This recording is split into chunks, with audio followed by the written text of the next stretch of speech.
Hi, everybody. Welcome to Monday. I'm going to talk about something a little heavy today, but it is gaming related. So, yay for gaming related. It might be a little bright. Like the lighting might be a little bright. I'm backing off a bit. I had to raid this lighting set to shoot boss fight stuff. So now I'm tweaking this. So bear with me. But yes, if all goes well tomorrow, I'm pre-taping this Saturday. If all goes well Sunday, the studio portions for boss fight will be shot. Yay, which means I can actually start putting the show together, which is going to take probably a couple of weeks because I have to build everything from the ground up. If you want to find out more what's going on with boss fight, including previews that patrons are going to get this week, help support this channel, become a monthly patron, patreon.com/Leanna K. Also, I got to get better at plugging Twitch. Twitch, tomorrow, Tuesday night, 6 p.m. Eastern, I'm going to be starting Nier Automata. You may have noticed I did a poll on Twitter. I like interactive stuff like this. I like it when I give people choices and see what people pick. It's fun. But that's not really what we're talking about today. Talking about today, the title of the video, what happens when the media can't blame video games? And this is connected to a few things. Pretty much everything in the news right now. Video games are now good.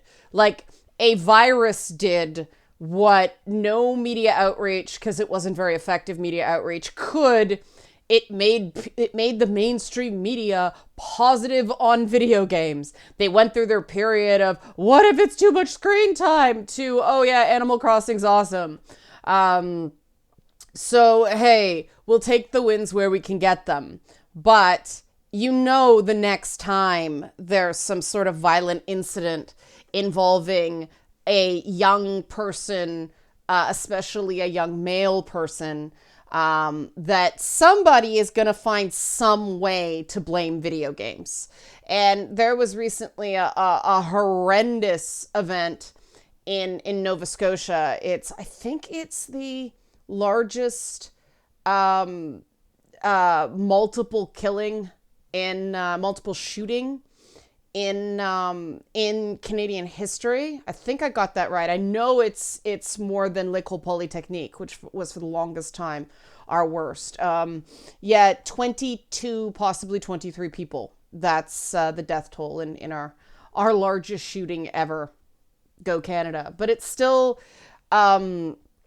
awful for a lot of reasons. One, because the guy impersonated a cop to pull people over and knock on their doors and apparently gain entry to the house, though that wasn't apparently necessary in this community because people didn't lock their doors. So, it's a sort of lifestyle that people who live in cities cannot fathom. Like, how could you not possibly lock their doors? Even people up where I live now don't some people don't lock their doors. I'm a former hood kid.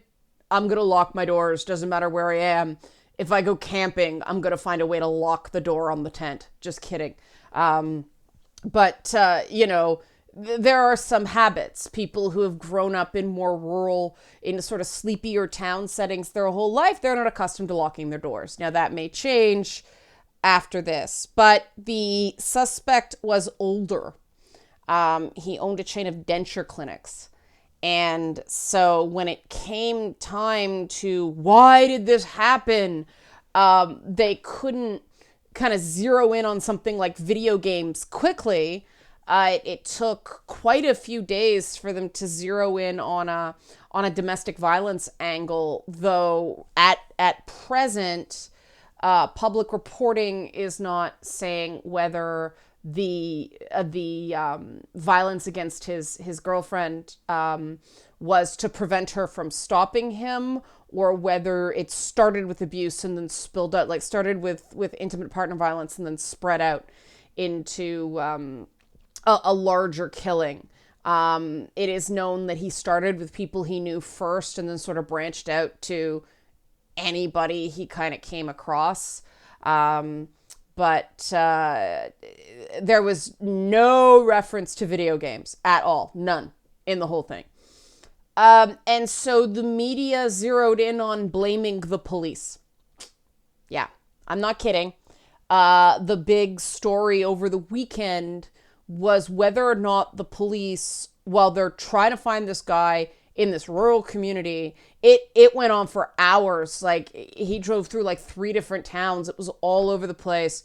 Whether they should have issued an Amber Alert style emergency message, the ones that show up on TV and cell phones and all that stuff, because they'd put one out for COVID-19 recently telling people to stay home.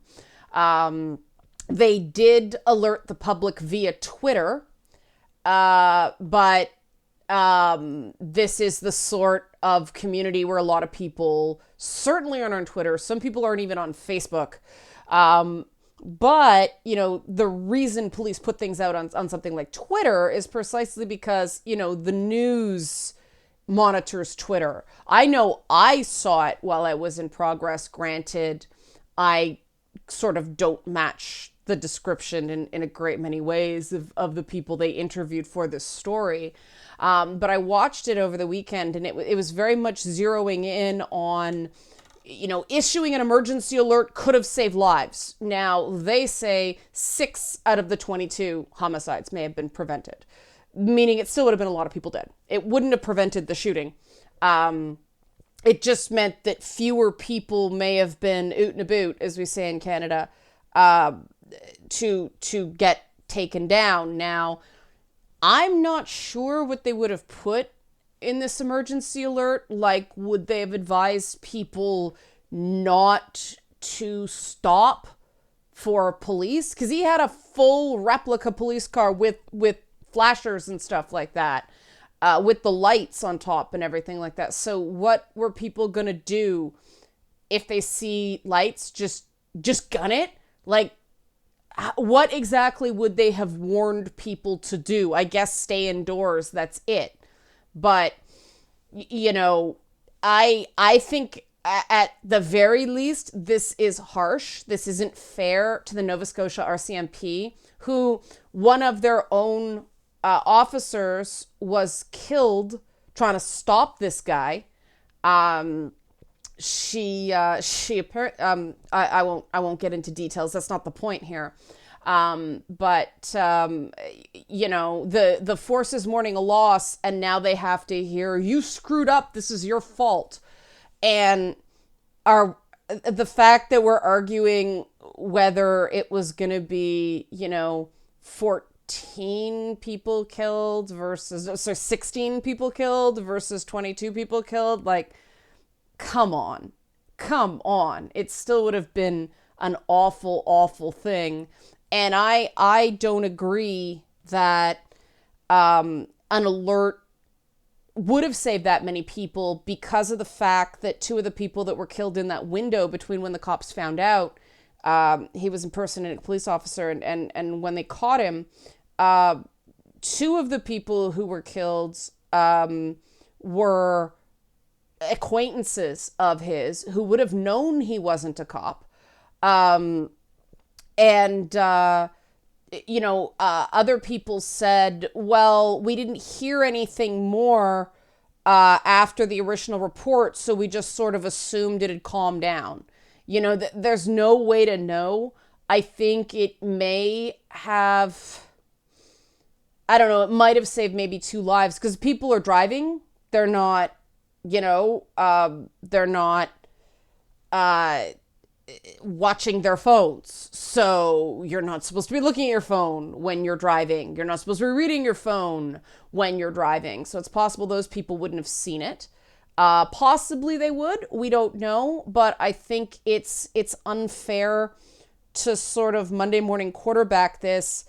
Emergency alerts had never been used in this way, at least in Canada, before. Policing isn't like what you see on TV. Every decision is heavily scrutinized after the fact, and going off book, coming up with like a novel solution the way they do on TV.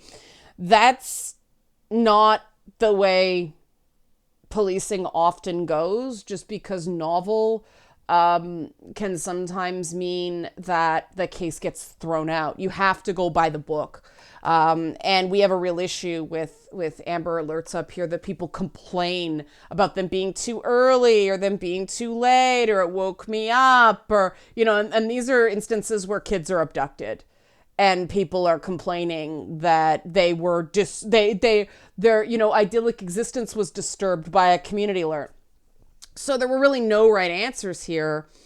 And, like I said, it would have been the bulk of the deaths. It wouldn't have prevented the bulk of the deaths. It was awful. It was a horrible thing. The guy is clearly a piece of you-know-what. I think blame should be on the person who deserves the blame, the guy who shot all those people. But it's made me realize that the whole blame video games is part of a larger problem where people have to blame something. Because I don't know, for whatever reason, some people think that things like this that come out of the blue, the guy only had like minor assault charges on his record before this. It wasn't like it was a ramping up. There was no signs of mental illness. He's a business owner, all that stuff.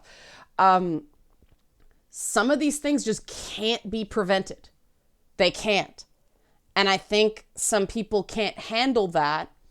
And so they look around for something to blame. And apparently the cops are the go-to blame recipient if they can't blame video games, which is interesting, but I guess it kind of makes sense in the current climate where it's trendy to hate on all cops instead of just the bad ones, which I don't like, but that's a topic for another day. This need to blame it's an unfortunate part of guilt and fear that personally I think the media should be better than. I was really disturbed seeing them shoving a camera in the faces of these people who were clearly grieving, frightened, trying to make sense of what was going on. And, I get when somebody's not thinking clearly for these various reasons, blaming the police is sort of an easy reach because the police are the ones that are supposed to protect us. They failed to protect us. Okay, fine. But it's the same impulse as blaming video games, right? Something has to be to blame because some people cannot handle living in a world where this sort of thing can just happen. I can see how if somebody is not used to locking their door and then all of a sudden they're confronted with a pretty, a seriously violent event, that is life shattering. That is a very difficult thing to deal with.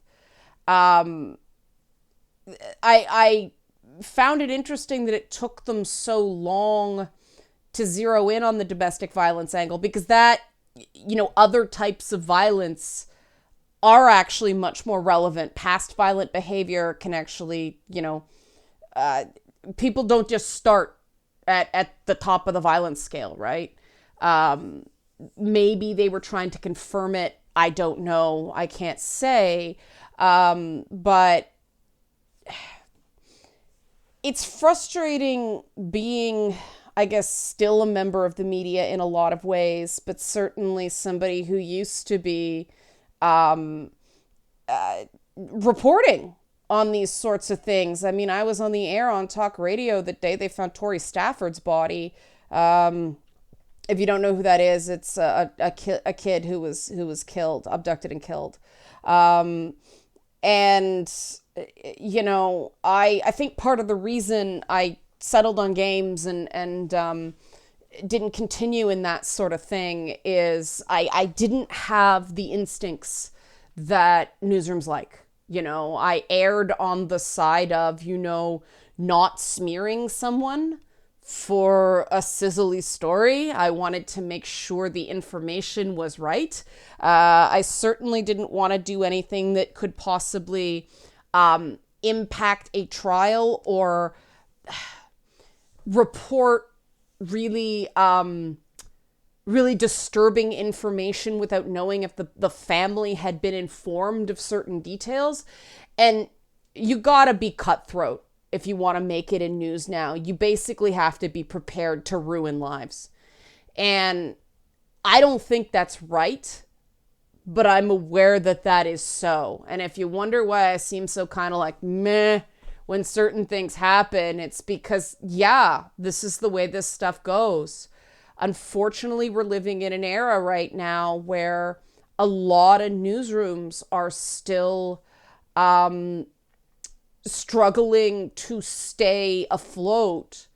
And something like this, where they can push 2 weeks worth of content and get a lot more clicks than they usually do, between coronavirus and the shooting, it's awful. But, woohoo for news, right? Their traffic's up, which is sick. And, even with games, I am very cautious about chasing scandals. To me, something has to be relevant and there has to be a larger point to make. I don't believe in ruining people's lives. And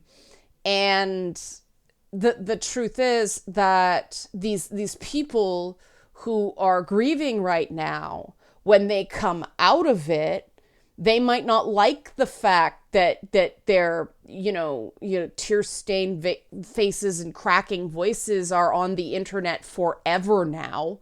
And they may turn around and claim they were exploited by the media, as well as thinking the police made mistakes. They may change their mind on the situation with the police and lay the blame clearly on the media. And they kind of have a point. And it's a tough call. I want to be fair. It's a tough call whether to put somebody on the air when they're in that sort of state. On the one hand, they are adults. If they contact the media, they are taking the first step. There's only so much you can do. On the other, on a human level, newsrooms have to sort of have empathy and have compassion and possibly stop someone from making a mistake in that regard. It's not technically their responsibility as journalists. Journalistic ethics don't require you to save someone from themselves. But that's where you get into sort of that just being a decent human being element. And this is why I didn't hack it in hard news. The great thing about video games is, and the great thing about, my format is I base my stuff on steady viewers, on subscriptions and, people who are willing to back my Kickstarters and things like that. It's more information-driven programming instead of just chasing headlines all the time. I'm grateful I'm able to sort of eke out a sort of sustenance living doing this. And the thing is, we do need people to report the news. We need reporters. We need good investigative journalists. And so I don't want to be too hard on these folks. I just want to sort of contextualize it because there is going to be another shooting eventually that's going to involve somebody who played video games, and someone in the media is going to go there. Even though, there's the violence in video games debate is pretty much settled. Video games don't cause violence, period, end of story. We have enough data to say that fairly reasonably. Sexism's going the same way. Cultivation effects just don't work that way with games. Generally with media, it doesn't, people misunderstand cultivation theory a lot. But I'm bringing this up now so that the next time it happens with games, maybe it won't hurt so hard. I know it's our hobby and so we care about it. But the fact is the media just looks for something to blame. And is blaming the cops for the actions of an individual who wasn't the police the right thing to do? I don't think it is. I think that it's something to bring up. It's something to go, going forward. Could this help in future? Is this a tool we can use going forward? Get it for next time. But if it's not standard procedure, it's really unfair. Hindsight's 2020 in that regard. But like I said, the next time gaming does get blamed, it's just blame. And this is a major mistake that media makes again and again and again and again. It took forever to stop people from publicizing the names of shooters. Of course, the shooter's name was all over Twitter the day it happened. So it was out there. Major news outlets didn't stop covering the name of the shooter after, I don't remember if it was the Prime Minister, the RCMP asked them not to, but it was already out there. And even without saying his name, the focus is on his motivations. And yeah, they do these tearful tributes to the people who died, but the media is fascinated by what motivates people who do bad things. Except apparently when it comes to video games, then we're just supposed to ignore the people who are allegedly bad people and not ask too many questions. Just condemn them and move on, which I didn't do. Irony of ironies. But this fixation on the psyche of people who do bad things, it's really kind of, on the one hand, we know what screws people up. We talked about that a little bit in the Chris Ferguson interview last week. On another hand, things like suicides are preventable, because that tends to be something of a decay, or a major traumatic event, a moment of despair. But still, somebody has to be kind of shaky mental health wise to begin with. You can see that coming. Something like this, you can't, I've seen, men's mental health brought up, but the truth is, at least in Canada, I know this isn't so in the US, where, healthcare is a for-profit business, but, here the services are there. The problem we have with men in this country is seeking help and then staying in therapy. Men aren't taught to be good at asking for help. Women aren't either, but we're given more social permission for, weakness. It's not that the services aren't there.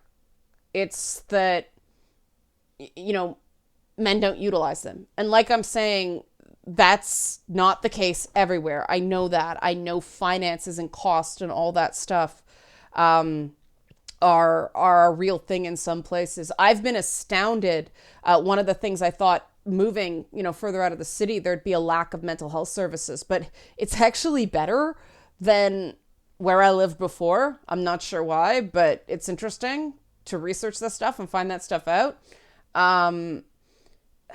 We do have to stop demonizing the stuff men tend to like. Whether it's certain types of music, whether it's video games, whether it's certain types of media in general, because this is a correlation, causation, inversion.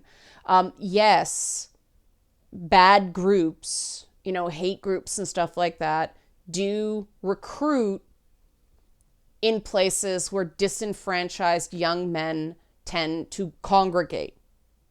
That does not mean there's anything inherently bad about those spaces. It just means that they're target-rich environments. Now, if we stopped disenfranchising people to begin with, we wouldn't have the problem with disenfranchised young men. And I say people because women are disenfranchised in different ways. It expresses different ways, for the most part. But you can't blame the places where young men congregate because they're where young men congregate. And so bad people use them as target rich environments for recruiting. That's correlation. That's not causation. You know, they tootle around and find people who are vulnerable and work on them and work on them and work on them. And you know what? If we not even kinder, like this isn't freaking charity. This isn't pity. This is if we actually used our brains and treated these guys like people, it wouldn't be so easy to lure them in because they'd have connections and social supports from other things in other ways. And that's easy enough to do. We have to stop collectively being dipshits about all this stuff. So again, I'm still trying to figure out how to do something about that in a proactive way. I'm really open to any suggestions. Let's talk about this for Feedback Friday. Maybe on Tuesday I'll offer some of my like spitball solutions, but I'm interested in hearing yours. Let me know. Okay. And if you want to join the community, help support this channel, become a monthly patron, patreon.com/LeannaK. Thanks for watching.